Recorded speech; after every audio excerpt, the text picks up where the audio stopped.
Hello everyone. জীবনের ব্যস্ততা থেকে দুদিনের ছুটি পেতেই মনটা উসখুস করছিল বাড়ি যাওয়ার জন্য। তাই আর দেরি না করে চটপট ব্যাগ গুছিয়ে নিলাম। গন্তব্য নিজের বাড়ি, আরে যেখানে আমি শৈশব ফেলে এসেছি। শহরের ধুলোবালি পিছনে ফেলে যখন গাড়িটা যাচ্ছিল মনে হচ্ছিল মুক্তির স্বাদ পাচ্ছি।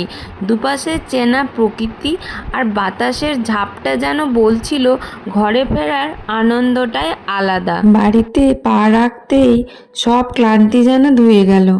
আমার বাবাকে দেখুন, নাতিকে কোলে পেয়ে ওনার চোখে মুখে কি তৃপ্তি।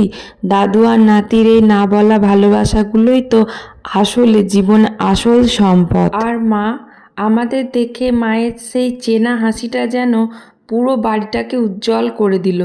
মায়ের হাতের রান্নার গন্ধ আর এই অকৃত্রিম আনন্দটুকুর জন্যই বারবার তো ফিরে আসা। দেখা হচ্ছে পরের ভিডিওতে। বাই।